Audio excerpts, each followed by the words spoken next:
मंडळी, विचार करा. जर तुम्हाला वाटत असेल की तुम्ही खूप विद्वान आहात, तुम्हाला सर्व शास्त्र तोंडपाठ आहेत, तर सावधान. कारण अक्कलकोटच्या स्वामी समर्थांसमोर तुमचा अहंकार एका क्षणात मातीला मिळू शकतो. आज मी तुम्हाला अशी एक सत्य घटना सांगणार आहे, जिथे एका महान पंडिताने स्वामींना आव्हान देण्याचा प्रयत्न केला. पण स्वामींनी त्याला जे उत्तर दिलं ते ऐकून तुमचेही डोळे उघडतील. हा चमत्कार शेवटपर्यंत नक्की पहा. एकेकाळी अक्कलकोटमध्ये लांबून लांबून विद्वान पंडित स्वामींच्या दर्शनाला येत असत. असाच एक पंडित ज्याचे नाव होते पंडित श्रीपाद. श्रीपाद यांना आपल्या वेदांत आणि संस्कृतच्या ज्ञानाचा खूप गर्व होता. त्यांना वाटायचं की हे अक्कलकोटचे स्वामी तर दिगंबर अवस्थेत असतात, त्यांना ग्रंथाचं ज्ञान काय असणार. तो पंडित स्वामींच्या दरबारात आला. तिथे खूप गर्दी होती. स्वामी आपल्या धुंदीत बसले होते. पंडिताने मोठ्या आवाजात विचारले, स्वामी, मला तुमच्याशी शास्त्रावर चर्चा करायची आहे. तुम्ही मला वेदांचा अर्थ सांगू शकता का? स्वामींनी त्याच्याकडे ढुंकूनही पाहिले नाही.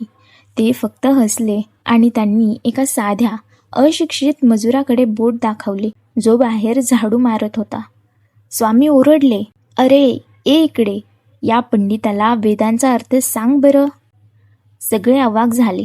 तो मजूर, ज्याला साधे अक्षर ओळखता येत नव्हते, तो धावत आला. स्वामींनी फक्त त्याच्या डोक्यावर आपला हात ठेवला आणि चमत्कार झाला.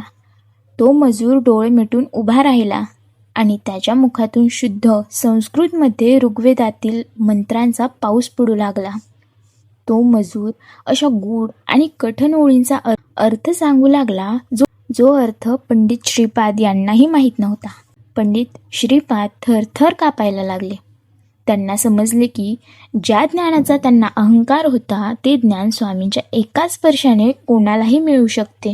पंडित श्रीपाद स्वामींच्या चरणी लीन झाले आणि त्यांनी आपली चूक मान्य केली. स्वामी त्यांना म्हणाले, अरे पोरा, पोथी वाचून देव मिळत नाही.